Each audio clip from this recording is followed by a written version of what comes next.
Okay, first video is mobility, scapular mobility and stability. So just lying on your back on the roller. Won't need the weights just yet. What you're going to do from here, have the arms up, hug the shoulder blades around the roller. Make sure your hips are nice and level, your feet are hip width apart. Now important with these is that you don't arch into the back, so keep the ribs in, and all you're doing is lifting the arms up and hugging the shoulder blades around.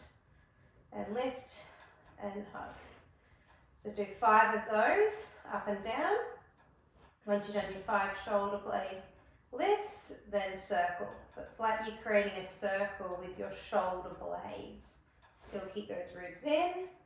So they're lifting up, they're pulling back and around. We do 5 in one direction and then do 5 in reverse, up and around.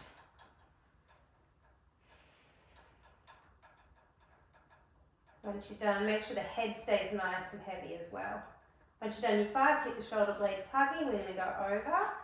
Elbows bent, so like they're at a 90-degree angle. Cactus arms around. And over. And out and around.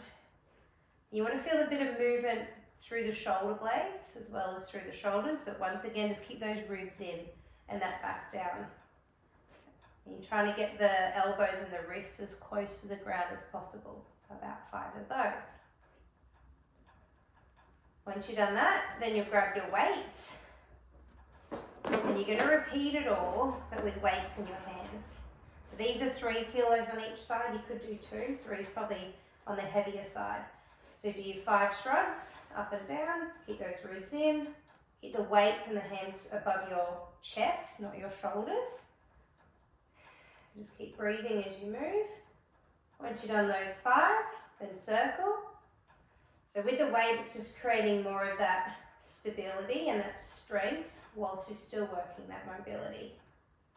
Just try to keep the head heavy, ribs in, 5 one way, 5 reverse. See how much mobility you can get in that movement.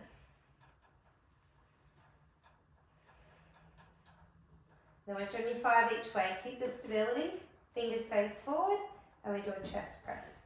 So the whole aim with this now is more the stability of the shoulder blades. So can you keep the shoulder blades evenly hugging the roller while you just move the arms? Once again, ribs in, head's heavy.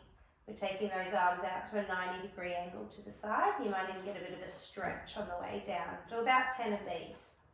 Inhale, exhale.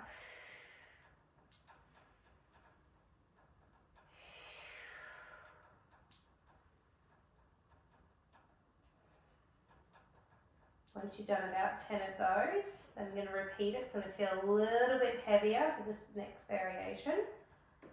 So this time fingers face in, still keep the shoulder blades hugging, inhale open and exhale close. And whilst we're working on strengthening the arms and the front of the chest, we're also getting that awareness in our posture and our alignment through our upper back, and we're getting that mobility through the body. Just keep those shoulder blades connected, keep that chest nice and open, make sure you're not starting to round or lift. Inhale, open, exhale, close, and 10 there as well. 2 more. Last one. And then last one here, keep the shoulder blades still hugging, keep the ribs in, and we're going to scissor the arms. So 1 arm over, 1 arm down, and then switch. This 3 kilos a bit heavier for me on this exercise. Once again, we're trying to keep those shoulder blades anchored and try to prevent the shoulder from hiking up. So can you keep the shoulder blades down and back, not letting them hike up to the ears. Keep those ribs in, continue to breathe, do about 5 on each side. If you want to challenge any of this, you take your feet close together. That will challenge your core. Yeah, all this exercise on the roller, it's just, we use the roller as feedback, so we have all that awareness of where our shoulder placement is. It creates a little bit more of like a massage sensation whilst working the strength. So once you've done about 5 each side, Then you just rest it down. You might do a few little arm circles at the end just to give it a little stretch out. And that's that one with the weights and the roller.